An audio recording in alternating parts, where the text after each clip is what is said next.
Walmart Health is closing. That's a big reversal for a company that was poised to shake up healthcare, and it raises questions about whether other retailers can succeed.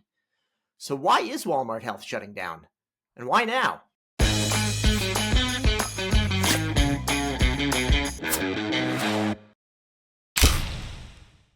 Welcome to CareTalk, America's home for incisive debate about healthcare business and policy. I'm David Williams, president of Health Business Group. And I'm John Driscoll, a senior advisor at Walgreens. Well, come join the ever-growing CareTalk community on LinkedIn, where you can dig deep into healthcare business and policy topics, access CareTalk content, and interact with the hosts. And please be sure to leave us a rating on Apple or Spotify while you're at it. A very high rating, ideally. Amen. So, David, what's going on with Walmart? I thought you could buy everything at Walmart. You can buy everything at Walmart, John, except, I guess, healthcare. Now, they have decided that they're going to get out of healthcare. Now, what does that mean? It means that they're closing their health centers. They'll still have pharmacy, they'll still have vision care, but these big clinics that they were opening, they're now not going to open more, and they're going to close the ones that they have. So, David, I think that the thing that just contextually, Walmart's is probably the largest retailer in the world. They are leaders in everything from groceries to housewares to clothing, and they have really revolutionized everything from the supply chain, buying stuff cheap, to distributing things at scale, and materially brought down the cost of everyday things for most Americans. And they have repeatedly said they're going to take on healthcare.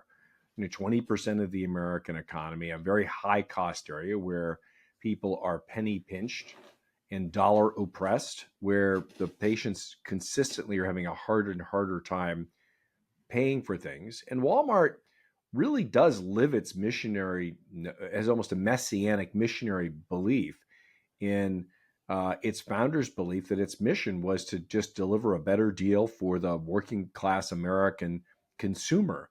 I would think healthcare would be an ideal target. What did they do and what went wrong? John, let's wind it back to something that they had done some years ago, probably 15 years ago or so, where they introduced the $4 generic drugs. What had happened, John, at the time was they had realized that these generic drugs were the cost, the wholesale cost was extremely low, sometimes pennies.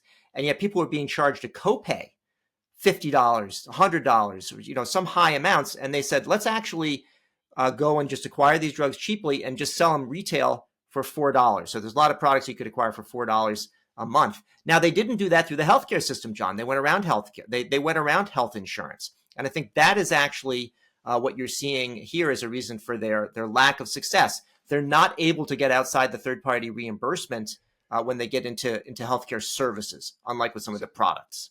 So again, you're overcomplicating it, but let's break it down into different pieces.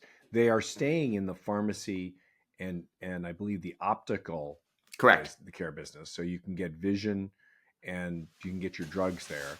And while and this goes back a ways, over a decade ago, they put about, I think it was 200 or 300 drugs, some of the most commonly prescribed drugs in America, and materially brought the prices down for those drugs, but not any others. Interestingly, no. They just did that $4, and they got an enormous amount of attention. And the belief was, okay, if they can really materially bring down drug costs, imagine what they could do with everything else in healthcare. They have about 51 primary care clinics that have X-ray machines, and you can see a doctor and a nurse practitioner. And they had plans to grow to 22 more.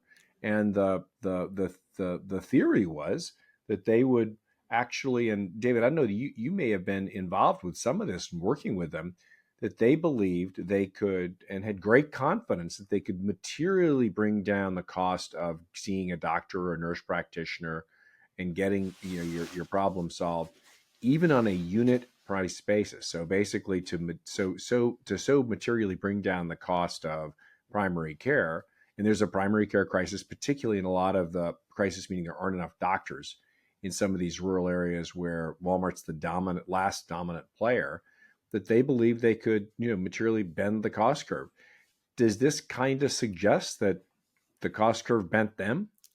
Well, John, it all depends on the meaning of they, so I think, yes, the senior people at Walmart, usually the people that had titles like chief medical officer that believe that and were driving that. I'm not convinced that the top of the house, CEO and CFO, were ever true believers in healthcare. The things they do well have to do with logistics, with supply chain, with squeezing vendors, with understanding the needs of customers who are paying cash. It doesn't have to do with healthcare. And I don't think they ever had the conceit that they were going to solve health insurance issues, or they were going to actually solve all of healthcare. I think a lot of us out there in the punditry actually did want them to do that, and we saw those types of advantages, and we were sort of cheering them on. I'm not sure they ever really bought into it at the very top level. You're just a lifetime skeptic. They've had a great. I think they did a joint venture in Medicare with Humana that on enrollment that went very well for Part D. They've done very well in generic drugs. They've done very well in bringing down the cost of everything else. How can you suggest that they can't solve the problem here? I've got a point of view here, but you're the consultant who talks to everybody. Yeah. So what went wrong?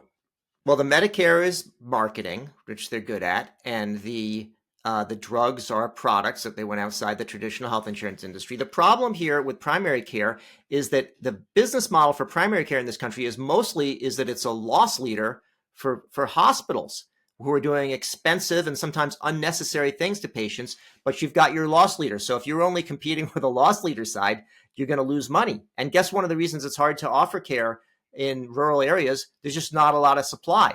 Now, some physicians aren't just going to move to small towns because Walmart is hiring. Well, I think that's true. I think there's a bigger problem at play here as well, that the best way to make primary care work probably and work quite well, and there's some, even though the models have been beaten up, including Walgreens Village model, but I've seen when you integrate primary care into risk, where you actually take risk on outcomes on a per member per month basis. And we've had some good experience there at Village in some markets, where you clearly see the value of the primary care coordination of particularly folks with chronic illness who's got multiple diseases. And it dramatically reduces the emergency room visits and hospitalizations. So it can work. But I kind of agree with you. I don't see I think the flawed assumption here was that you could truly bring down the cost of basic primary care, assessment, and then sending you to someone else, when you've really got a pretty strong, high fixed cost of doctors, nurses, and those labor costs are going up, and the physical infrastructure. And then I guess the other question I'd have is, do you think people were really comfortable going to see the white coat in the clinic as opposed to the white coat in the meat section? I mean, like, is there a brand? No, but is there seriously a product market fit problem here? Well, John, the reason I'm laughing is because when you go see the guy with the white coat in the meat section, he usually has blood all over it, which doesn't bother you so much if it's the butcher, but it might bother you, or if maybe the baker, it might bother you, and it's definitely going to bother you if it's the candlestick maker or the physician. So that, I guess, could be an issue. But John, you sort of said it with where the model is going to be going with primary care, right? You said, certain village markets, you'd see if you integrate a risk model in. Well, guess what is totally far away from Walmart's expertise. They're not an expert in that. What's interesting is that CVS, which of course has, unlike Walgreens, it has Aetna, it has the PBM, so they are actually more in a position to try that. They're still not necessarily going to succeed, and we'll see what Amazon manages to do. But I think it's just far away from what Walmart actually does. The things that you say, and I agree, that could work for primary care. No, I think you have to make primary care viable on its own if you expect Walmart to participate.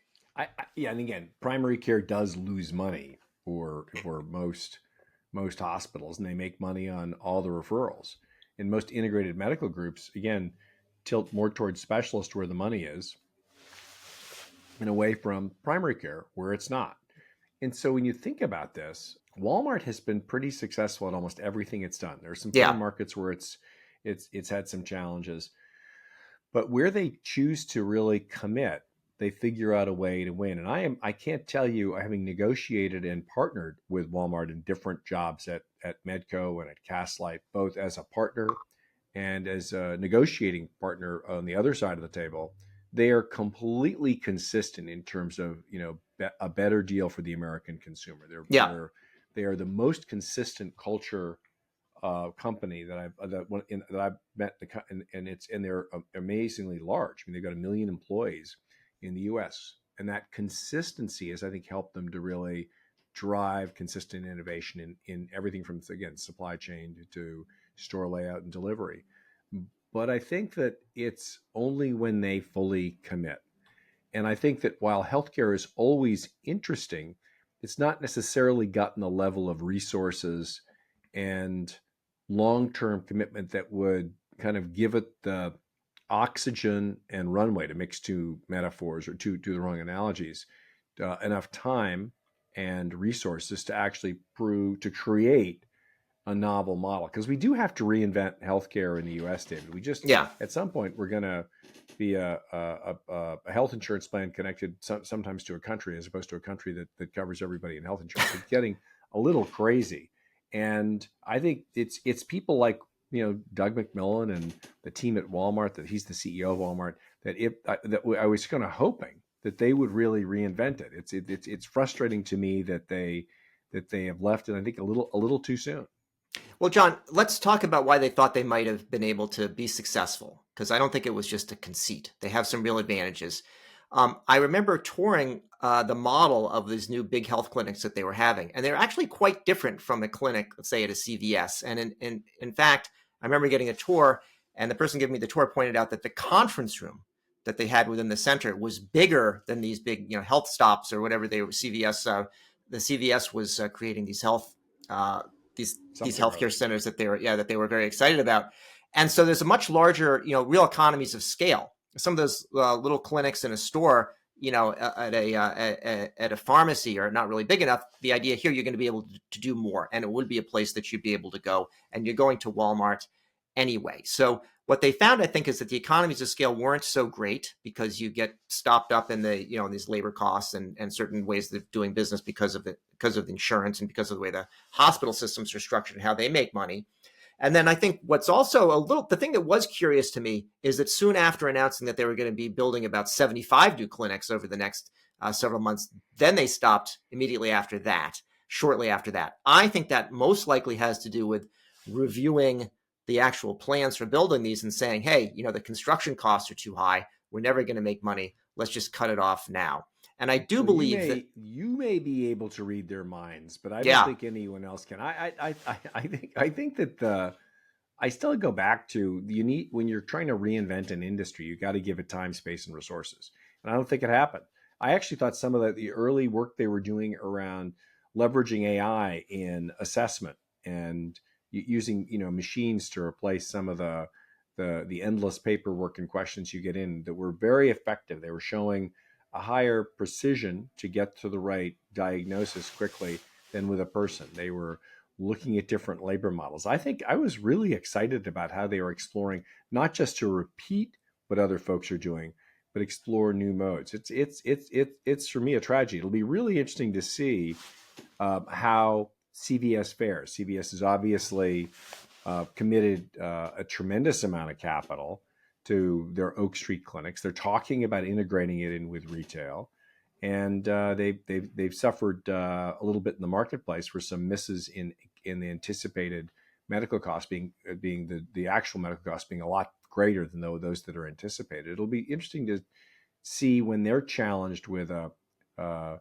slowing margin or a lowered margin, that what path they take, because I do think there's a role for retail to reinvent healthcare. I don't think healthcare is going to reinvent healthcare.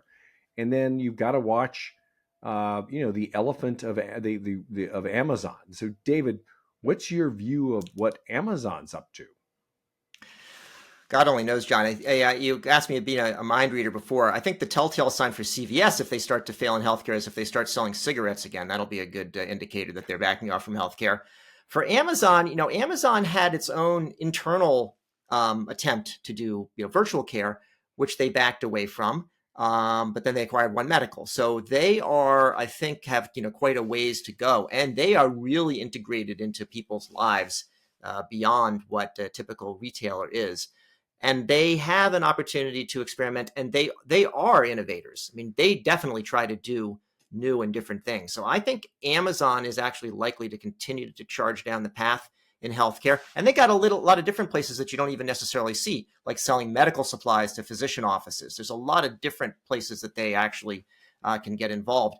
Now, Walmart, I'll just mention one thing on the side there. They have been innovative in the past, but I actually think they're sort of stepping away from that. The other thing that they did this year is they closed down what they call store number 8, which was their innovation center, which existed somewhat outside of the business, but was actually, I thought, a pretty interesting model where they had things that they would bring innovation in that could grow alongside the business or within the business, but wouldn't be crushed by this big monster. So I understand why Walmart wants to put innovation back within the company, but I think it's actually more of an attempt to shift back to basics, and maybe the healthcare exit decision goes along with that.